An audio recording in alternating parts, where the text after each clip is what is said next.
Abantu bakunda kurya ibikomoka ku bigori ndetse n'ibirayi bakunze kurangwa n'umutima mwiza ndetse no guseka no kwihanganira abandi. Abantu bakunze kurya umuceri mwiza w'umwimerere, icyo bita brown rice, bakunze kugwiza umwuka w'ubushakashatsi. Abantu bakunze kurya ingano n'ibizikomokaho ndetse n'amasaka n'uburo, bakunze kugwiza ubushobozi bwo kubara imibare.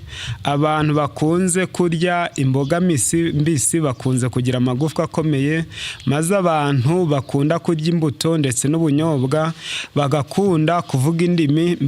Mbese kuri bo kwiga indimi ntabwo ari ibintu bibagora cyane, ahubwo usanga ari ibintu biboroheye. Noneho ahangaha mwabona yuko umuntu agizwe n'ibyo arya. Noneho mu gihe abantu bahangayikishijwe cyane na kanseri, bakwiriye kumenya yuko kanseri ivurwa n'ibinyobwa ndetse n'ibyo kurya abantu barya. Ahangaha niho dushaka gushimangira neza kugira ngo abantu bamenye neza icyavura kanseri. Inshuti bavandimwe, mudahwema kubana natwe mu biganiro bitandukanye, turabasuhuje. Muraho neza? Amakuru yanyu? Twishimira kubana namwe mu biganiro bitandukanye birebana n'ubuzima bwacu, kandi tukishimira abantu bubahiriza inama tubaha, cyane cyane ko abenshi baduha ubuhamya bwiza yuko byamaze kubageza ku murongo mwiza w'ubuzima. Iyo ni intambwe nziza mwateye. Tubifurije kurushaho kubana natwe kugira ngo muzagere ku byiza byinshi byatuma mugira ubuzima bwiza. Uwo muri kumwe ni Nzayisenga Jeanne Paul, enseignant naturopathe, mwarimu na diwani wa afya, ndi umurezi n'umujyanama w'ubuzima. Umuntu ashobora kwibaza ngo umubiri w'umuntu afite uva hehe, ubundi utunzwe n'iki? Ibi ntabwo byatugora kubisobanura cyane kuko muzi yuko iyo mutariye namwe nta mbaraga mugira. Niyo mpamvu umwanditsi w'umunyamerika witwa Ellen Harmon mu gitabo yanditse cyitwa Ministère de la Guérison yabisobanuye muri ubu buryo. Ku rupapuro rwa 250 ku cyigisho cyitwa l'alimentation et la santé, yaranditse aravuga ngo notre corps est constitué d'éléments renfermés dans la nourriture que nous absorbons. Umubiri wacu ugizwe n'intungamubiri ziboneka mu byo kurya turya. Nos tissus sont soumis à une usure constante. Ingirabika z'umubiri wacu zihora zisaza. Le moindre fonctionnement d'un organe produit une détérioration. Iyo urugingo rw'umubiri rukoze hari icyo rutakaza. Et la réparation s'en effectue grâce à l'alimentation. Kandi icyo cyatakaye kugira ngo gisubireho kiva mu byo kurya twariye. Chaque organe requiert donc sa part de nutrition. No kuvuga noneho ko buri rugingo rukeneye kugaburirwa. Le cerveau, les os, les muscles et les nerfs exigent dans l'air, donc l'air. Ubwonko, amagufwa, imyakura, imitsi byose bikeneye kugaburirwa ibyabyo. Umwanditsi yabajije ikibazo cyiza agira ati: N'est-il pas merveilleux ce procédé par lequel nos aliments sont transformés en sang et sont employés à restaurer les tissus usés par le travail? Mbese si ikintu gitangaje kubona ibyo kurya twariye bihinduka amaraso, n'amaraso agakoreshwa asanasana ingirabika z'umubiri zacogojwe n'umurimo twakoze jour et nuit et la sabroma, buri munsi na nijoro ubutaruhuka. Il apporte la vie et la force à chacun. Uyu murimo dukora wo kurya utuzanira ubuzima ndetse n'imbaraga, kandi ukabizanira buri mwakura, buri muhore, chaque tissu na buri ngirabika. Biragaragara yuko ibyo kurya bitunze umuntu akwiriye kubitegura neza kandi akabitunganya neza, akigengesera, kuko iyo arangaye ashobora kurya ibyo kurya byamuhindanya. Ni ahangaha umwanditsi w'umuhanga cyane w'umufaransa witwa Jean-Brian Savary yanditse aravuga ngo dis-moi ce que tu manges, je te dirai ce que tu es. Mbwira ibyo urya ndakubwira uwo uriwe. Uko turi tugizwe n'ibyo turya. Niba urya ibyo kurya runaka bizaguhindura umuntu runaka. Reka mbahe ingero Reka mbahe ingero zigera kuri 3. Abantu bakunda kurya ibikomoka ku bigori ndetse n'ibirayi bakunze kurangwa n'umutima mwiza ndetse no guseka no kwihanganira abandi. Abantu bakunze kurya umuceri mwiza w'umwimerere, icyo bita brown rice, bakunze kugwiza umwuka w'ubushakashatsi.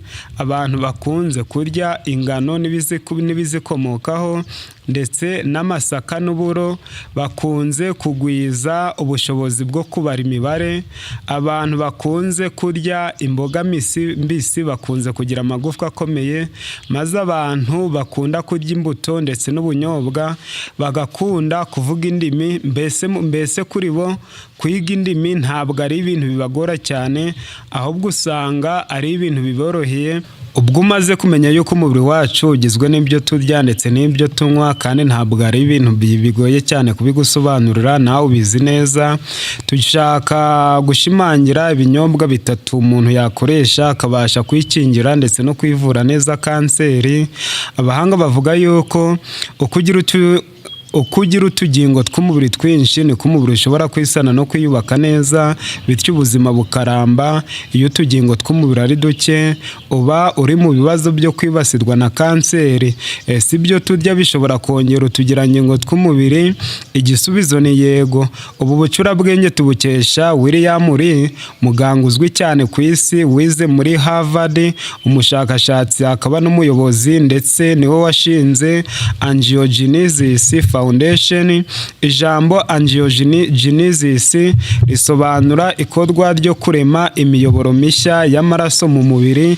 Ibi ni ingenzi cyane kuko bifasha umubiri gukira ibikomere, gukomeza ingingo gukora neza no gusana ibyangiritse.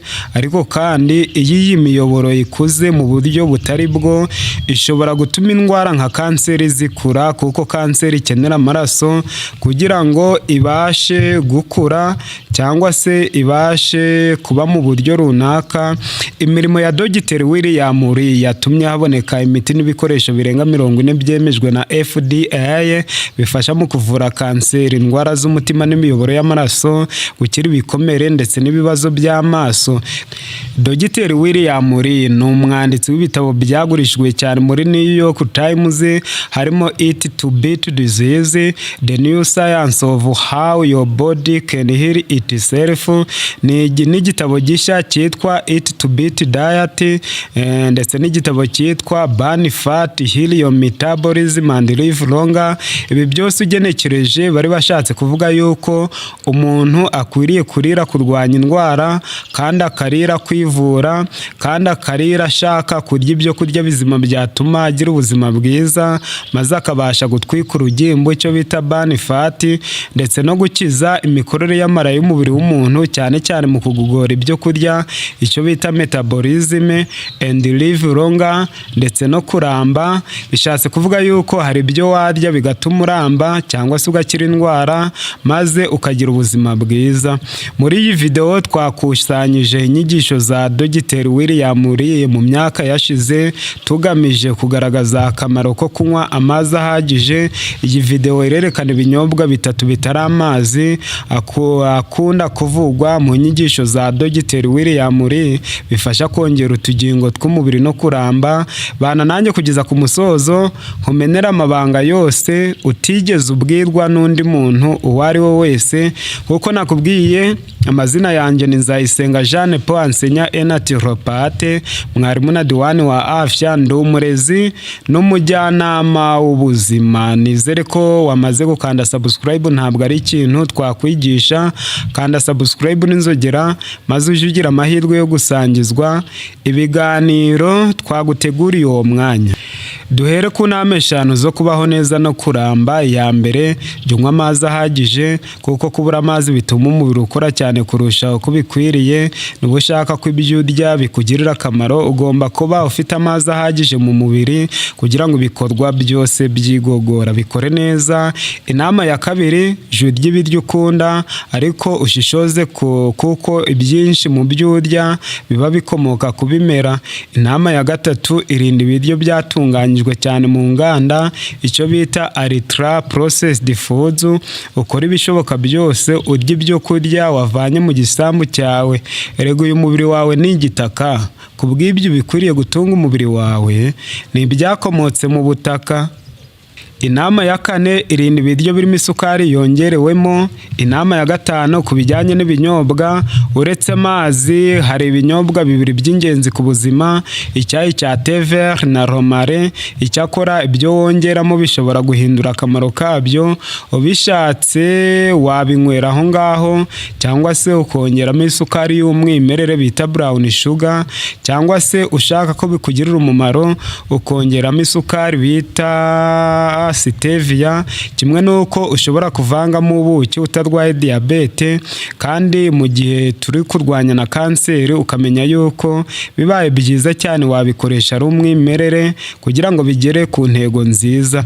Noneho mureke dusuzume ibinyobwa 3 Dr. William Uri yakunze kunywa kandi asaba abantu ko banywa kugira ngo babashe gukumira no kurwanya kanseri uko yabimeze kose. Ikinyobwa cya mbere ni icyayi cy'icyatsi, green tea, thé vert.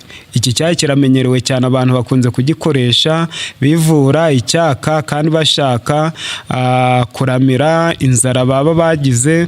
Ntabwo kirwanya inzara gusa ndetse n'icyaka, ahubwo uyu ni umuti ukomeye cyane. Abahanga benshi bavuga yuko icyayi cy'icyatsi thé vert cyane cyane catechine nka EGCG, ibi biva mu mababi y'icyayi. Waba ukoresha tea bag, amababi asanzwe, cyangwa amaca, ifu ya thé vert, byose bitanga izi ntungamubiri mu mazi ashyushye. Iyo ugiye kunywa iki cyayi, catechine zinjira mu mubiri vuba kandi zikiyongera mu maraso. Catechine zigirira akamaro kanini umubiri wawe, zifasha kugabanya stress. Abantu benshi muri iyi si bishwe na stress, usanga birirwa bishima mu mutwe, ugasanga n'akarimo gatoya bakoze batagangaye, bananiwe cyane. Aha biba biterwa n'ibyo kurya ndetse n'ibinyobwa banywa. Abantu bariye neza kandi bakigaburira neza, nta mpamvu yo kuvuga yuko bishwe na stress. Iki cyayi cya thé vert ni ingenzi cyane mu kugabanya za stress no kugufasha gukora imirimo nyinshi. Gifasha kandi kugabanya ibinure bibi mu maraso, kurwanya kanseri no kubungabunga, ndetse no kugabanya uburibwe, icyo bita anti-inflammatory compounds. Icyayi cya thé vert ni ingenzi cyane ku buzima bwiza. Icyayi cya mante nacyo ni cyiza, nubwo kigeze gufatwa nk'ikitari cyiza cyane kuko abantu batari barakimenye, batari bakamenya imimaro yacyo. Ubu biragaragara ko nacyo gishobora kongera ubugingo ndetse n'utugingo tw'umubiri, icyo bita utunyangingo, reserire du corps. Ese gushyiramo amata ni byiza? Ushobora kumva yuko icyayi cya thé vert cyangwa se icyayi cya mante cyangwa icyayi cya romare ibi byari byiza, ukaba watekereza ku mata, cyane cyane niba uri umukunzi wayo. Abahanga bavuga yuko amata aba mu tubumbe duto dufata catechine, bigatuma umubiri utinjiza neza intungamubiri.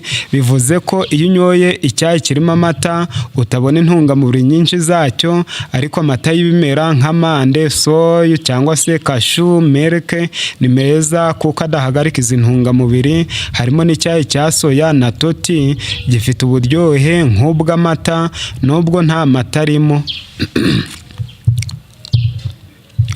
Nanone kandi kuvanga ubwoko butandukanye bw'icyayi bishobora kongera imbaraga zabyo kurusha kunywa ubwoko bumwe gusa. Icyayi cya kabiri, romare, rosemary, abantu benshi barayimenyereye. Romare ifite igisigo cyiza cyane mu buzima bw'abantu bamenye imbaraga z'ibimera bagashaka ibyayi bajya bakoresha. Abakoresheje icyayi cya romare cyabagejeje ku byiza byinshi. Ndabaha urugero rwa Elizabeth de Hongrie. Uyu mugore yavukiye muri Polonye, aza gushakana n'umwami wa Hongiriya. Amateka y'uyu mugore yatumye nkunda icyayi cya romare. Byagenze bite? Umunsi umwe yavuye iwabo muri Polonye ajya gusura abantu muri Hongiriya. Agezeyo asanga abantu baba bakunze kunywa ibyayi bya romare, bavuze ibyiza byayo, nawe arayikunda cyane. Yagize akarusho akajya ateka romare mu mazi, hanyuma akayiyuhagira, agateka n'icyayi cyayo akakinywa, akabikora buri munsi mu gitondo, saa sita na nimugoroba. Mu bitabo byinshi mfite bambwira yuko icyayi cya romare cyamuryoheye.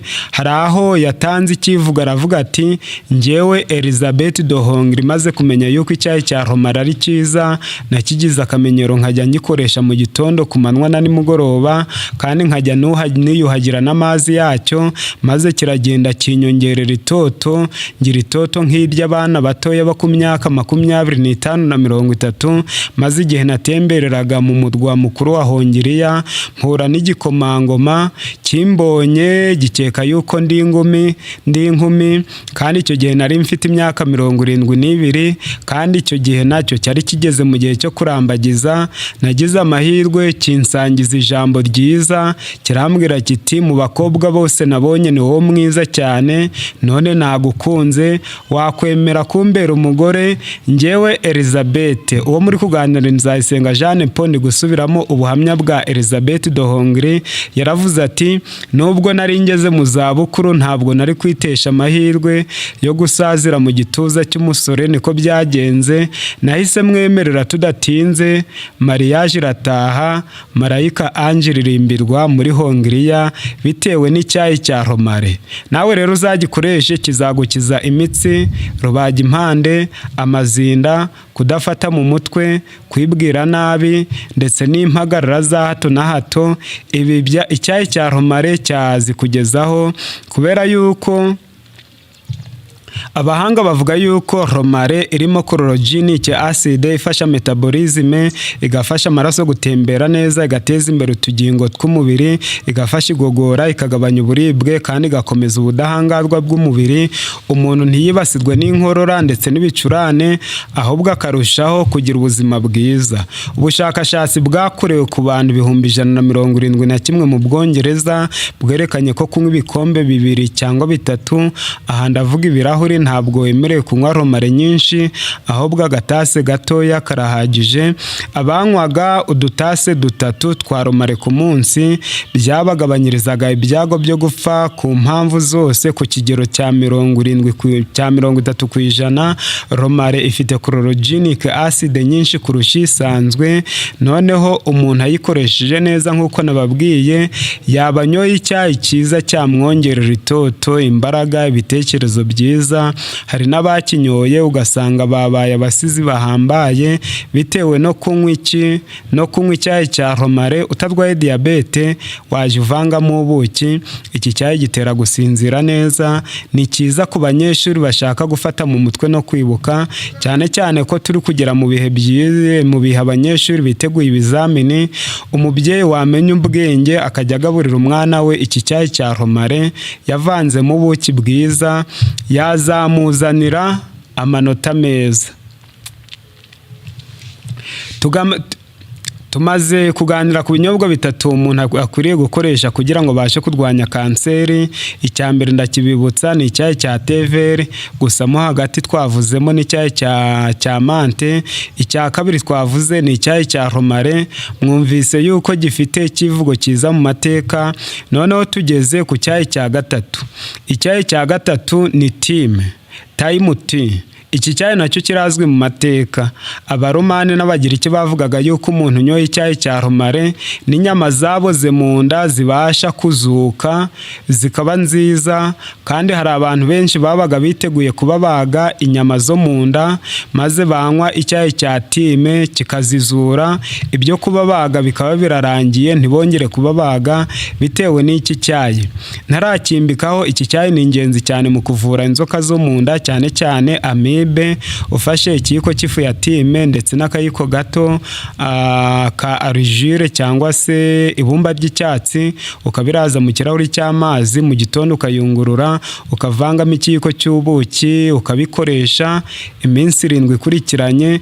Iki cyayi kibasha kuvura neza inzoka ya amibe mu buryo bwiza. Uyu ni umuti mwiza w'inzoka ya amibe.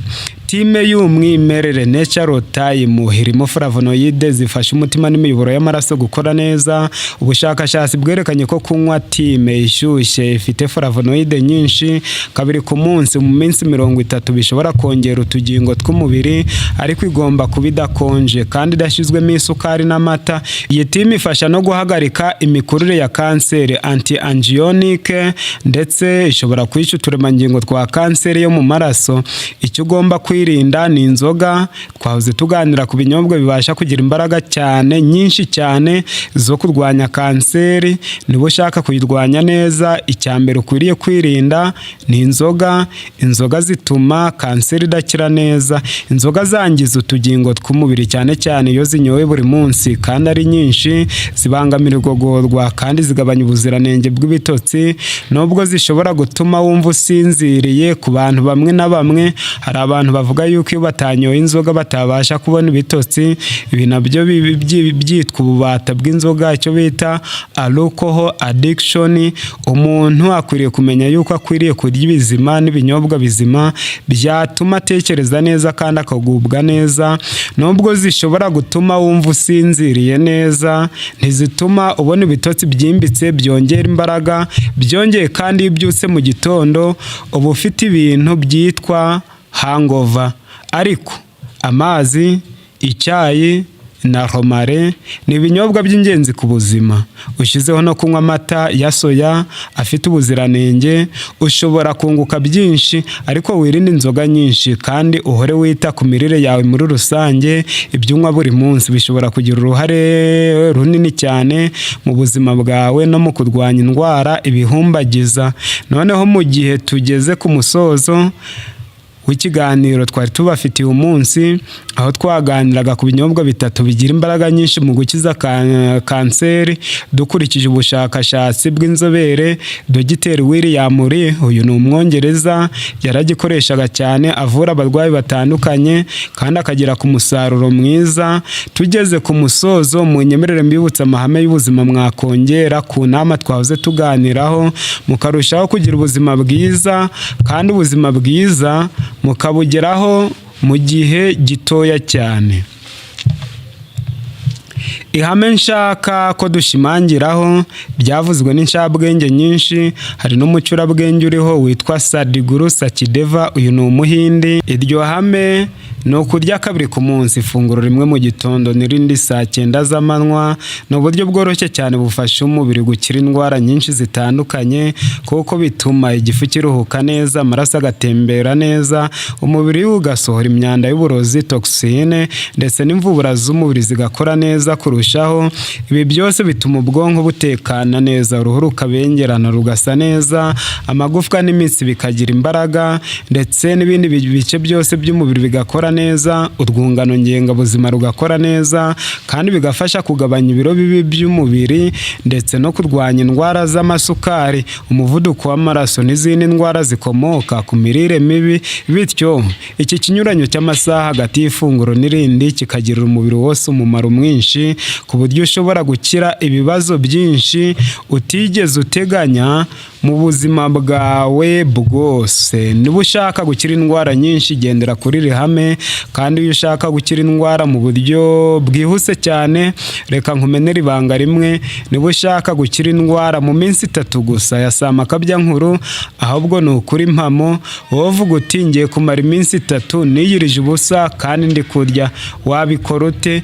Warya rimwe ku manywa, nubwo dukunze kwigisha kurya 2 ku munsi, hagati ya saa 9 ndetse na saa 6 ukarya ibyo kurya bitunganyije neza, hanyuma ugatuza ukavuga uti nariye full stop. Iminsi 3 gusa indwara waba urwaye yaba yakize. Ariko yenda ndavuga za ndwara zoroheje nk'ibicurane, inkorora, umuriro ukabije, izindi ndwara zikomeye bisaba kuzivura igihe kirekire. Inshuti bavandimwe, mbashimiye yuko mudahwema kubana nanjye buri munsi, mwigiriye neza kuko mwahisemo umuyoboro wa Max Med TV ubagezaho ibiganiro bitandukanye by'ubuzima ndetse n'ibindi bitandukanye. Ariko ubu ngubu urushinge turwerekeje cyane cyane ku buzima, kuko umuntu udafite ubuzima bwiza nta kintu na kimwe cyamuryohera muri iyi si. Ku buzima bwacu bwa buri munsi tujye twigengesera kandi dushake icyatuma bukora neza. Icyakora niba ari bwo bwa mbere twari duhuriye muri ibi biganiro, kanda subscribe n'inzogera, nawe uzajya usangizwa izi mpanuro utapfa gusanga ahandi, ahubwo ukazisanga kuri Maximed TV, umuyoboro mugari, umuryango mugari udahwema kubashakira ibyatuma murushaho kugira ubuzima bwiza. Akaryoshye nakagaruka, tuzongera kubonana muri video y'ubutaha. Ahasigaye nababwira nti bye bye, shalom.